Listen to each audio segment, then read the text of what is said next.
morning, everyone. This is Vanya here. I'm the head of technology for ThoughtWorks India, and I'm really excited to meet all of you and share my experiences about event-driven architectures. And hence, my talk is called Nine Fallacies of Event-Driven Architectures. And without any further ado, let's get started. The definition that you see on the screen about event-driven architectures is from Wikipedia, right? Where it highlights four aspects, which are production, detection, consumption, and reaction to events. And as much as event-driven architectures have become the toast of the town, their origins are far from new, right? Has been in play for over 2 decades now, and probably more. Uh, I hope few of you would remember Java Swings. Well, at least I do. I remember making Java Swing applications at the onset of my professional career. The Java Swing API released back in 1997 as well as an example of event-driven architecture. And for the purposes of this talk, I presume that the audience are well aware of this paradigm and everyone does have an understanding of the concepts like event choreography, event notifications, and event carried state transfer. If not, I'll be available for a Q&A so we can clarify a lot of these aspects while we chat. Let's start off, with brushing up on the mutually overlapping characteristics and considerations while we think about event-driven architectures. The first one, reactive, right? The ability to react in real time, devoid of any coupling to the source of the event, right? Think about an IoT sensor emitting telemetry data at a regular cadence, and as the temperature goes beyond 25 degrees, a downstream system which controls the cooling turbine reacts to start the cooling, right? So event driven architectures provides agility to react to rapid changes, right?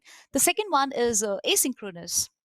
The fact that events denote something that happened in the past, the very nature is asynchronous. An event happens and a broadcast happens. The consumer system can choose to react, respond at their free will. uh, Next one is called decoupled. Each system to its own. I will speak the language that I am supposed to.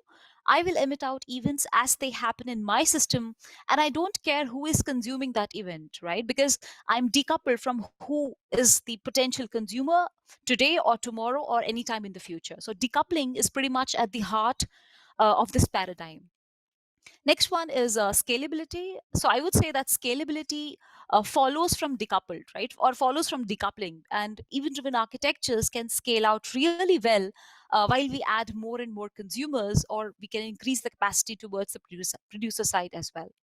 Last but not the least is the flexibility. Flexibility of change is really high.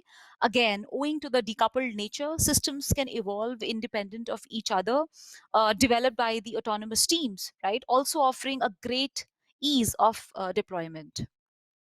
But there's always a flip side. There's always a trade-off. And in my experience of building enterprise grade event driven architectures, I have come across myriad of smells, and this talk is a result of that. As we adopt a software architecture paradigm to reap its perceived and known benefits, and on the other end of the spectrum are these fallacies, which really need to be uncovered and understood. In order to explain these fallacies, I'm going to set the context of this application that we refer to in the remainder of this talk. This is a very simple domain. This is a very simple retailer system, which is it's an oversimplified view, for the order to cash process, right? Broadly, this system has simple components of order management, of pricing and invoicing, which takes care of calculating how much invoice should be generated and how much money should be captured from the customer. Then there is a payment system which is going to capture that money from the customer. There is a simple shipments track and trace, which is taking care of the life cycle of the parcels. And then there is returns, which also takes care of any returns that come from the reverse logistics standpoint. So it's a very simple context that we are going to be taking for understanding all of these fallacies. The first fallacy that I would like to introduce to all of you is called convenience over cause, right? So this one, is about information overload that the teams tend towards while they practice event carried state transfer. Now, for those of you who do not understand what event carried state transfer is, it is a form of event driven architectures where the event carries the entire state of the event, such that the downstream teams do not have to communicate back, to the upstream team, such that it reduces the chattiness between the upstream, which is the producer, and the consumers, which are the downstream teams. And this sort of relates to making the systems much more reliable and resilient for failures from each other. But the downside of practicing this technique, or I would say the misuse or abuse of using this technique, that sometimes the behaviors on the ground that emerges, that can you add, the thought process becomes, can you add another field, not because you speak that data, because you have that data, right? This also manifests itself as not consuming from the source or relying on events from the non-source team. So to understand this better, let's take a look at an example. So this is a very simple example where there is an order that has order management system, there is a pricing and invoicing system, and the pricing and invoicing system is sort of reacting to the order created and order confirmed. And probably on order confirmed, the pricing and invoicing system should calculate the invoice and then trigger an event for what is the amount that needs to be captured. Simple. But let's ask a question to ourselves: what are those piece of data that should exist on the order confirmed event, right? From the domain driven perspective, from the bounded context perspective, probably the IDs, to uniquely identify the order, the customer to which this order belongs, what are the quantities which are ordered in this particular order item, the seller ID, and the product IDs to identify which products are part of the order, right? These are the information that I would try to put up in my order confirmed event. But as you can see in the on the screen, right, the information has started to bloat up. Now you can see that the product information starts to find its way into the order confirmed event, right? The pricing information is now part of this event, and eventually the event has started to bloat up with the non contextual information, which is not supposed to be present when we think about a confirmation event that an order management system has to offer. What also ends up happening as a result of that is this team becomes the source for this pricing information for many downstream teams, right? And that's how, we would like to understand convenience over cause. The next fallacy that I would like to introduce to all of you is, am I the message proxy? This one is my favorite one because I like to think of this as busy without business, right? There are often a lot of bounded context or teams which exist without any business need, right? There are political boundaries, there are departmental boundaries, and there is also this need for hoarding of the data because I want to be an important team, right? So you just catch the message in between and send that forward. And it's also important to really understand how one fallacy sort of facilitates the other, right? So this particular fallacy has a manifestation for consuming from the source. And as a message hopper, it is extremely likely that you could potentially become an upstream for some team unduly, right? To understand this again better, let's consider an example. Now in this particular context, you can see that there is order management, there is shipments track and trace, and then there is returns. uh, from the example that we see, the returns system is reacting to an event from the order management system called order item shipped, right? Although the right source of this event is the shipments or track and trace, because you can see that the shipment system emits order item shipped by seller, and then the order management system has to do some processing within its own data. It has to update its own life cycle, but it also ends up emitting that event as order item shipped, and the returns team is now consuming that event from order management instead of consuming it from order shipments track and trace team.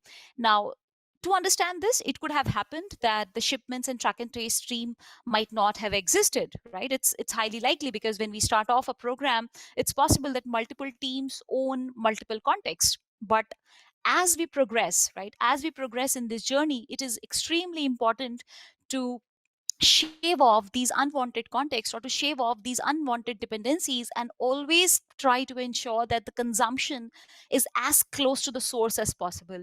And it is yet another way to say that a context map is such an important artifact while we practice domain driven design, because it's so important to take care of when does a context need to be merged, when do the contexts need to be split, such that we maintain the boundaries of our system absolutely right. The domain boundaries are always in a sanctity position or are maintained perfectly. The next fallacy is replayability hell is a reality, right? While we think about enterprise grade event driven systems where we want to deterministically reap the benefits as proclaimed, replayability has to be a first class concern. It cannot just be an afterthought. And why do I say that? Is because of the following reasons.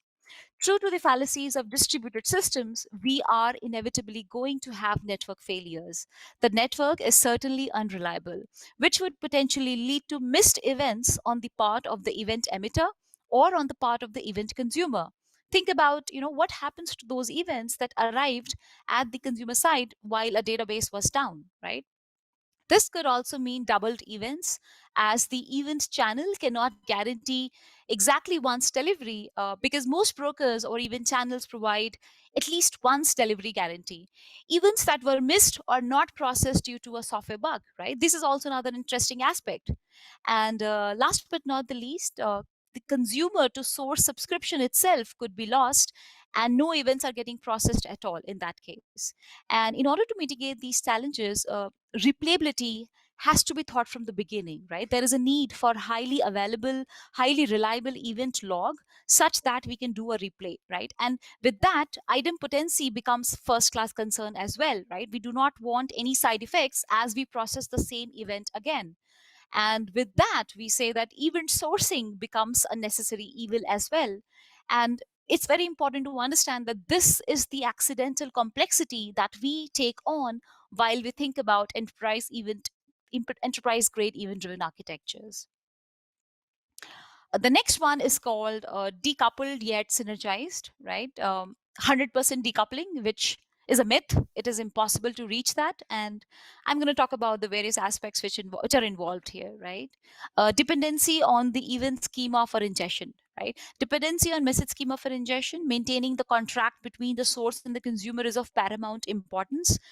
This is a programmatic dependency, right? It's bidirectional in nature, and if the source team, the producer team decides to make a non-compatible change, the downstream teams are going to break for sure, right? So decoupling does not mean that there is no dependency at all. Then we also have to think about data replication, right? Because we have to think about data replication in terms of what are the repercussions on compliance related aspects like GDPR, right? Then you have to think about deletion from multiple systems, because we are now going to maintain data in all the systems, right? Because we want to be maintaining a reliable and much more resilient system. But since if each team or each bounded context is going to maintain its own data from its own lens, of course, but we still have to think about data replication at scale and data deletion at scale, right? Then comes the status model proliferation. This is my favorite phrase, right? That each and every team would want to have its own status model, which is the view of the system from their lens, from their context, right? And therefore it's very important to say that we have to realize the trade-off between decoupling, right, and data replication at scale, or status model proliferation at scale. So what are the ways in which we can think about decoupling but yet governed with certain standards, right? And the first one, the most important one in my mind, is message encoding format, right? I want to stress upon the importance of this, because the language per se of in which you are coding your system, or in which you are coding your own services, is not important, but the message encoding format is. It has to be agnostic of the programming language. It has to be agnostic of the serialization and the deserialization libraries used in your own systems. Message encoding formats which sort of support discerning the shape of the data at the read time. And the example that comes to my mind is Avro, right? Now, there is also this trade-off of, do you want to put your opinions on the wire, right? Too weak, right? So JSON on one hand, which is a very popular message encoding format, is a very weak, less opinionated message encoding format. And on the right hand of the spectrum, where we have Avro, which is a very opinionated, message encoding format. So I think the point here is, when we are thinking about JSON, which is a very, very popular format, the incidental complexity that we take on is JSON does not support date time as a first class citizen, right? Then there are certain properties of the data structures like set, right? We can say that set has unique values. Now think about a use case where there is a customer registration related context, and all the email addresses that can be associated with a given account have to be unique.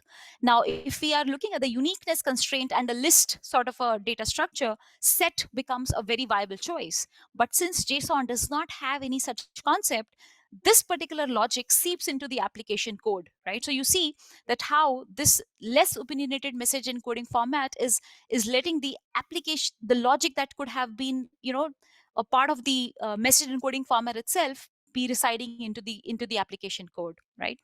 The next one is discoverability of the event schemas, right? It's extremely important to think about how are we going to make sure that all the event schemas that the various teams are emitting are available in a central place, such that the consumer teams can verify and observe which one is the better source for them, right? And that's where discoverability becomes really important.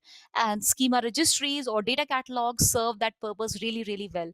And I have often seen that this particular aspect, or would you want to call that as a non-functional requirement or some sort of convenience, is often overlooked in large scale enterprises, because this becomes like the least of the concerns when we are thinking about building such a large scale system, right?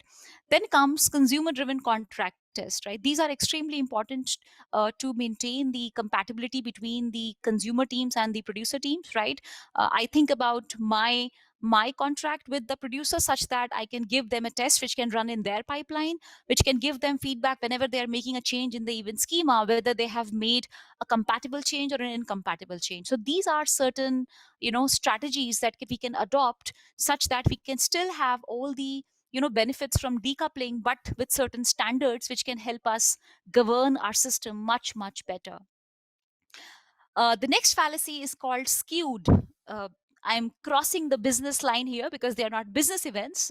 They are skewed business. They are skewed CRUD events, for that matter. And the first one in that is anemic domain events, also called as the CRUD events, which are not speaking any business language but are pretty much CRUD intentions, right? The create, read, update, delete sort of events. For example, address street updated, address house number updated. So this is the CRUD language. This is not the business language. And I have often seen teams, getting down to these details or getting down to these granular levels to sort of spread their information out, which is extremely a bad anti pattern and needs to be kept in check from the very first day. Then comes events with intentions, right? There are more commands rather than events, right? And the last one is request response oriented, looking for instant feedback on the event or waiting for a response, to event to trigger the further processing. Even though on papers, the teams could be practicing event choreography, but as we orient ourselves towards response style events, we digress towards event orchestration style patterns, albeit at a context level. To understand this, let's take an example for the second category, which is uh, events with intent, right? Now, if you could see that the billing, pricing, and invoicing system is making an event called capture request initiated to the payment system. Now, if you look at that event closely, guilty as charged, I was also responsible when this particular context was being designed, that this is a command. It's not an event, but it has been fabricated as an event. And this is a very common anti pattern, right? Instead of calling that as an actual command, which could have been initiate capture, right, which tells the payment system that it has to do some action, we have fabricated that as an event saying capture request initiated. So I think it's important to very carefully evaluate what sort of messaging style makes sense between two teams, such that we do not try to blindly follow the event driven paradigm for all our use cases. The next one is called reactive systems also need overarching observability. Let's take a look at the reasons why this is important and why this is also most often misunderstood, right? Distributed teams, right? There are going to be network outages, there are going to be broken interfaces. And as I said earlier, decoupling does not guarantee that everything is fine. A downstream failure still does mean that some business process has not completed successfully, and it does lead to an inconsistent state, right? There failures are definitely inevitable. We cannot always guarantee a system which works 100% for 100% of the use cases. And hence, with event driven architectures, there is this false sense of eventual consistency. I would say it's a dented eventual consistency. If some downstream team fails to complete or process or react to the events, the business process has not completed. Now, It's very much possible that the individual teams are doing monitoring, observability for their own individual systems, but where is the overarching view of the flow of business events? In the name of decoupling, I trust me on my advice, because I've seen this. This is the first thing that might fall off the cracks, right? It is as good as asking who observes the observers, right? So it's really important to understand the overall view of the system is extremely important, and it comprises of two aspects, right? So to look at it better, to understand observability better, from what is not performing to why something is not performing. And there are two aspects associated with it. One is the auditability, and the other one is debuggability, right? So think about open tracing, right? Open tracing gives a visualization of the entire business process, hence achieving auditability of the system as a whole. Now, it's important that all the teams, all the bounded context contribute to this trace such that we can draw the picture or the flow of data across the system, right, across the business process. Next comes the log aggregation part, which is going to facilitate your debuggability. It's important to aggregate logs from all the teams, from all the bounded context at one place, such that it increases the debuggability of the system, and the root cause analysis becomes far more easier when there are support or production issues. The next one is called smarts leaking into the network, right? Any smart routing, error handling, business logic in the network calls for doom. Centralized event backbones can soon digress into the old world ESPs, right? I'm sure everyone remembers the enterprise service bus, the dreaded pattern that we sort of are also trying to get rid of in a lot of migrations that we see these days. And the only advice here is that please proceed with caution. It's still okay to have a centralized broker as long as there is self service for the domain teams on top of that broker, such that I can still own what is the topic that I'm creating, what are the number of producers that I can, what is the number of consumers that can read from the topic, what is the capacity that I want, such that there is still just an infrastructure management that's happening centrally, but all the control for the logic or for what sort of things I'm creating from a producer standpoint are still in the hands of the domain teams, not in the hand of a central team, right? So that's the advice here. This one is testing in isolation. Is it enough? Right? That's a question. Testing in production. The aspects that I would want or encourage all of you to think about here is testing in production, right? Monitoring of the subscription. What are the number of events in my dead letter queues, right? End to end business monitoring that we spoke about earlier. And that is where it's important to understand that exploratory testing end to end system is such an important aspect. Think about synthetic transactions get that can give you feedback while your system is up and running in production, right? Test headers that can be included in the events such that it does not impact the analytics, or it has not found its way into the analytics systems. Now then, there are system generated test events, right? Based on the schema registry, can we do property based testing? Now there's one more important point here, right? To speed up tests, right, we cut corners, we mock things, and we use in memory versions. But in reality, things can really blow up on a version. Think about testing writing an integration test with a database, and we are using an in memory database while we're writing in the integration test suite. But in the production, the actual driver, when it gets loaded, because of a protocol, because of the version mismatch, it bombs or it tanks in production. So I think this opinion is completely mine. Think about it. It might be a controversial point, but it's important to understand that we should not cut corners while we are writing integration tests. We should write them with real scenarios end to end, such that we can always see and verify that our system is working indeed well in the production as well. Last but not the least, right, yet another silver bullet.